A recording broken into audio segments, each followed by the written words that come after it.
I guess we're just gonna dive right into it because I feel like there are probably a million things I could say about this. And I know that it's such common practice to be like, oh, you're anxiously attached, like they're avoidant, like, and we want to like categorize all these people. But like, I think it's such a spectrum. And I feel like if we talk about like the laws of energetics, like it can flip in any moment and it flips in different dynamics. So I want to talk about that and like how actually like you can leverage some of these things and play with the energetics instead of just like trying to not care, you know what I mean? Essentially. So yes, let's get into it. My name's Morgan. If you're new, welcome. We just chat here. That's literally it. That's all I got to say. um I think like one of the biggest things that I've sort of learned in the past couple years, I think predominantly, is that we're like, not to like get up on my high horse, but like when we think about like how romance is like portrayed to us and like fed to us, like it's very much like romance is inherently a state of lack. Like that's what makes it beautiful. Like it's separation, it's longing, it's pedestalization, it's the externalization of power, right? It's believing that someone else, someone outside of us is so special and so beautiful that they, if they could just love us, if we could just have a portion of their specialness, you know what I mean? Like we would be worthy. Like that's in some sense, like that's what romance is. Like romance is a state of longing, it is a state of lack, it's a state of separation and reunion. That's what makes it beautiful. There's nothing wrong with that. But I think when we're talking about like reclaiming your power, and like especially if it's something you struggle with as like an anxiously attached person, this is really helpful to kind of realize, because it almost, if you don't feel like that lack or like that longing or that separation or like that specialness, you know what I mean? Like it almost feels like it's not important. Like it feels like something's wrong, because that's sort of the way that romance is fed to us. And I think that's the first thing to just kind of become aware of. Not that there's anything to necessarily do with that, but like the other thing with romance is like,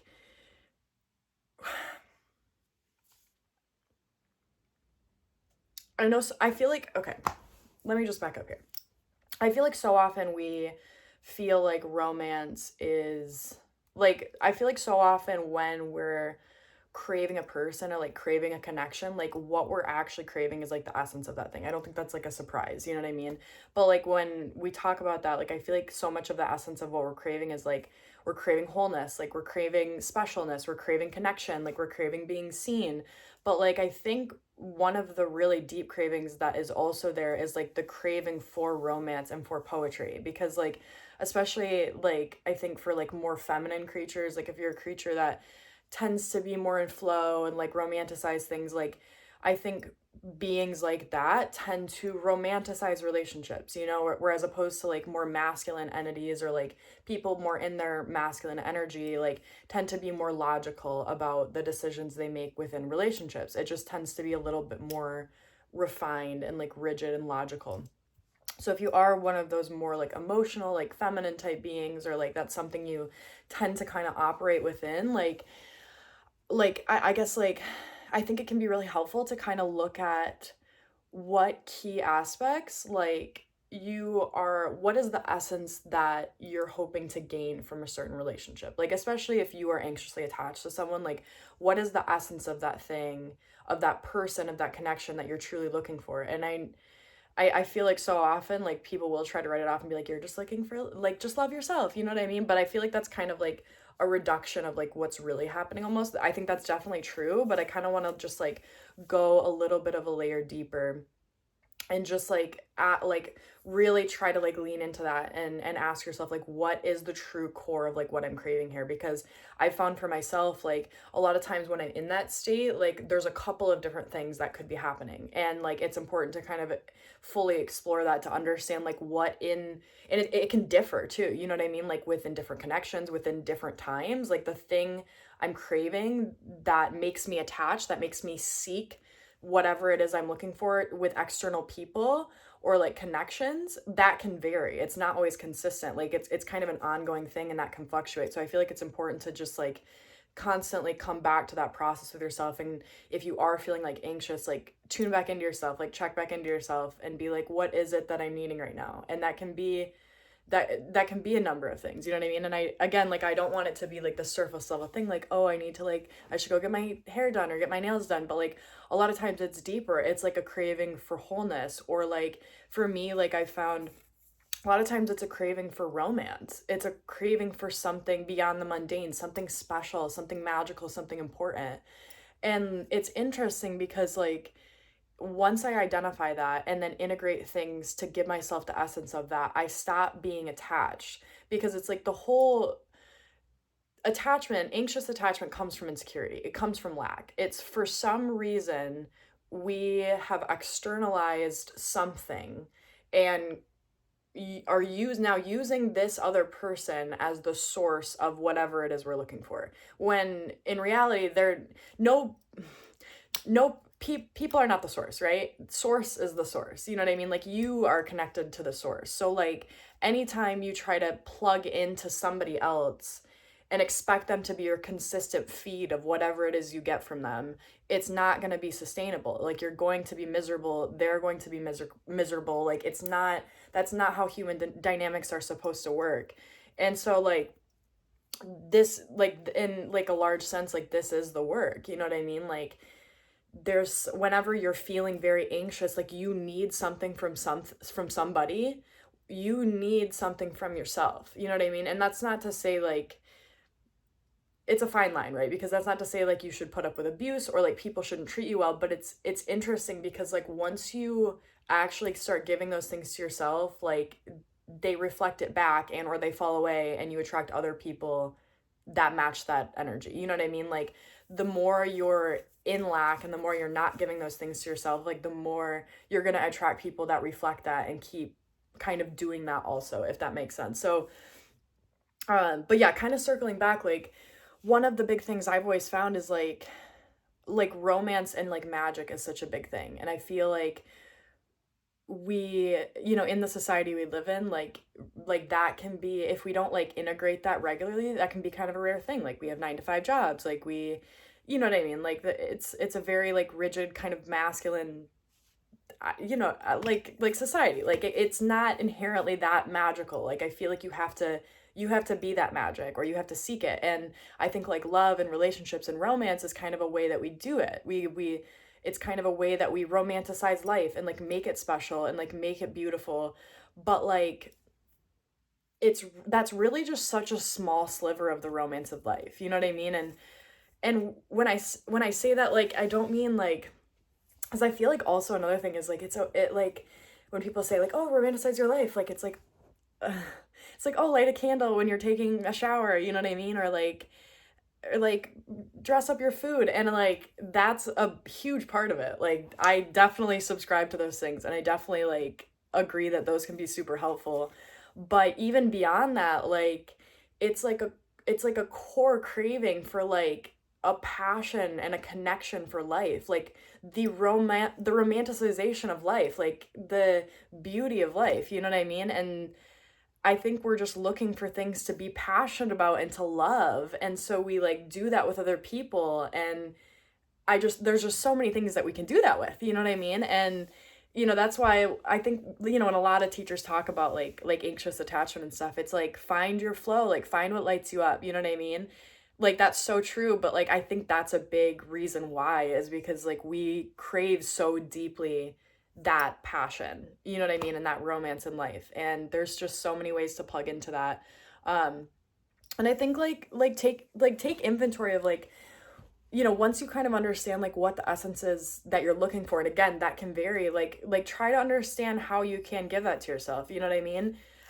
Like kind of now going back to the more mundane things, like making your meals pretty or like dressing up, like those are actually like really pivotal things for me to actually like feel whole and like good, you know what I mean? And it's like they're like shallow, like inherently like mundane things, but they're not. Like they make life feel more magical, you know what I mean? And so that's going to be different for everyone. So like once you identify that essence, like start trying things, like start listening to yourself and like feeling things out and like understand what it is that like lights you up. That's again, that's going to be different for everyone, and that can change too. And there might be new things you didn't even know like made you feel whole, you know what I mean? But the more you can kind of like keep adding these things in and like keep stacking these things into your life, like your life just gets really, really beautiful and really, really full really, really fast, you know? And, you know, not only in terms of like, you won't have time to be anxious firstly, and because you're going to be busy, you're going to be busy making your life beautiful, you're going to be busy making your life magical, you're going to be busy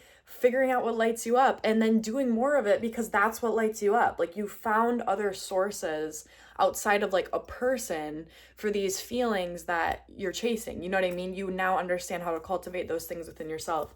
And even like biologically speaking, the body can't tell the difference between hatred for oneself and hatred for another. And I think it's the same with love. Like it's indistinguishable. You know what I mean? So like even like scientifically, like you don't need another person to feel those things that you want to feel so badly. You can generate them within yourself. And in fact, like once you generate that with them within yourself, like other people start mimicking that back to you. So it's kind of like this backwards thing. You know what I mean? But it's just it's worth doing on so many levels because it's like if you actually want to have a true and honest relationship with someone, like there has to be some degree of detachment. You know what I mean? Like you might still be able to make it work with this person, whoever you're anxiously attached to, but like if you're constantly needing things from them, bombarding them, you know, to fulfill and nourish your own emotional needs because you can't, that's going to cause strain on the relationship. You know what I mean? And I feel like we see that a lot, you know? And so even if you want to have an honest and healthy relationship, like you have to learn to give these things to yourself, not only for yourself, but also for the other person, for that relationship. So I think there's so many benefits to it, you know what I mean? Um,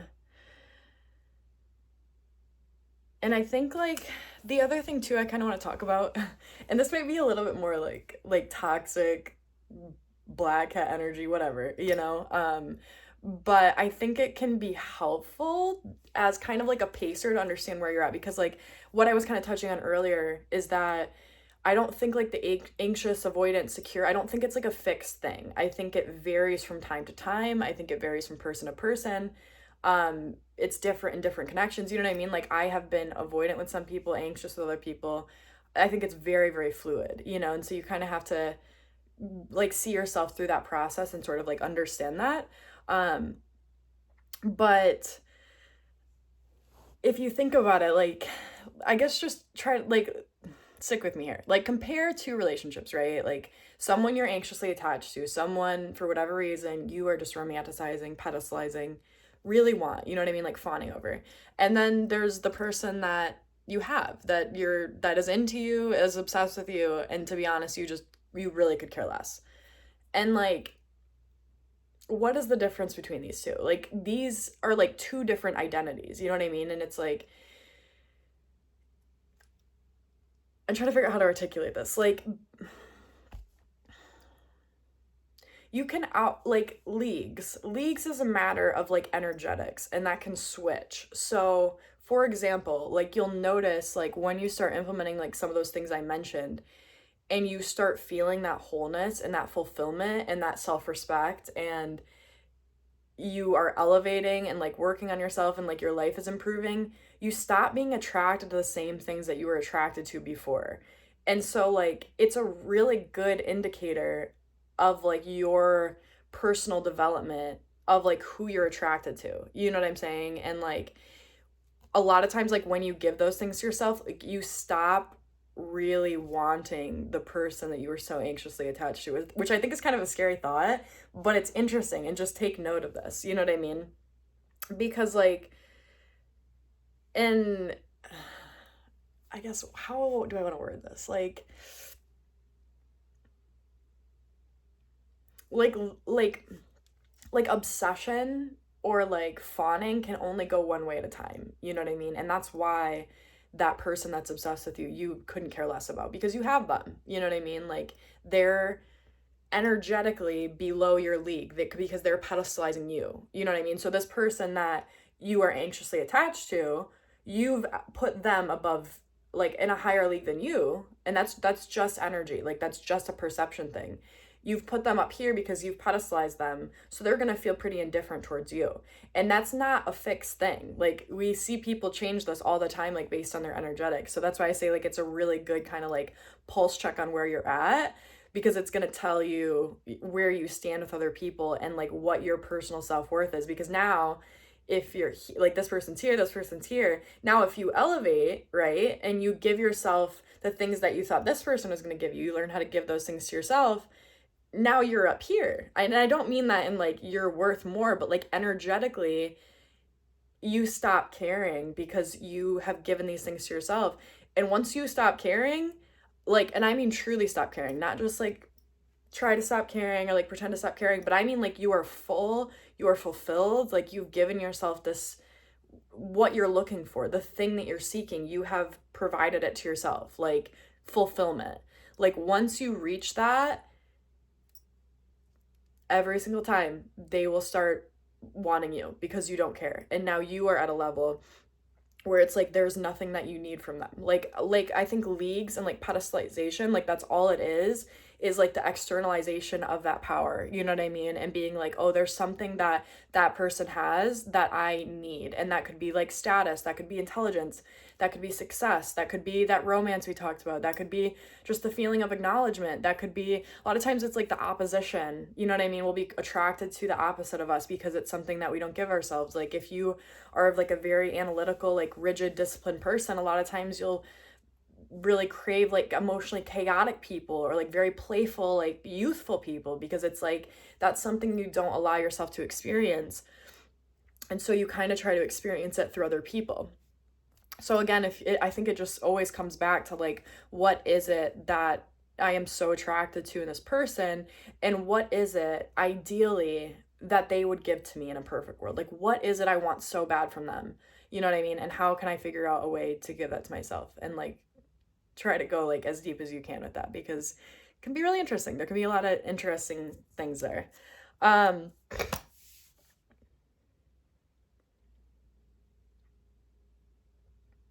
Yeah, I guess the only other thing I want to say is just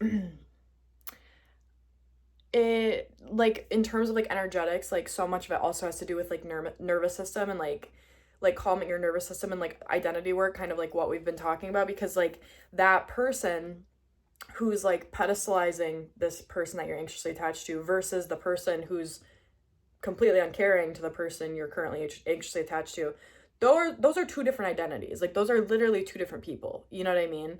And they have completely different emotions, they have completely different thoughts, feelings, perceptions. Like the identity, the electromagnetic signature is different. So the more you can keep like tapping into that identity and trying to learn from her or him or whoever, like that identity of you, the more you can keep kind of like downloading. I know that's a little bit esoteric, but like keep kind of like downloading that information and like closing that gap and becoming that identity of like the person who is full and fulfilled, you know what I mean? And like so much of that does have to do with like nervous system and figuring your nervous system and like figuring out like how to calm yourself down, because like anxious attachment is literally anxiety. It's anxiety, it's insecurity, and it's trying to find security from an external source. So if you can learn how to soothe yourself, how to bring safety and security to yourself, you don't use that attachment, there's no need for it. It doesn't exist, because like there's nothing. And if you've never experienced this, you probably don't believe me. Like if you've always been anxiously attached, you're probably like, no, like yeah, right, it doesn't exist. It really doesn't. Like once that anxiety in your body is gone, once it's been soothed and calmed, you don't have that obsession anymore. Like it doesn't exist. Like anxious attachment is insecurity. It's anxiety. You know what I mean? So like even outside of everything I kind of just talked about, like look at what triggers that anxiety, like what makes you feel that insecurity, and like look at ways that you can embody that more and more. Like one of the things I do regularly, I get really anxious in like my job and like work. And then I'll start noticing it like springing into like other areas of my life, like getting concerned with what people think, and like it's the same energy, it just looks different, you know what I mean, in different areas of our life, but it's all anxiety, it's all insecurity. And so one of the things that I implement pretty regularly is like I'll go in my closet and I'll put on like alpha beats or like frequency or like grounding frequency, whatever, and I'll ask myself like, what does true like safety and security feel like? And I'll just feel into that and just imagine what that feels like and imagine situations that is true. You know what I mean? That I am completely safe and secure and whole, and you just keep feeling into that more and more and more, because what's going to happen is you train your vibration, you train your mindset, you train your energy, and eventually that just becomes your normal state the more you can keep giving that to yourself. So I guess the bottom line is that everything is energy, and you don't need romance to have a poetic life. I don't know. I hope this was helpful. I love you. Bye.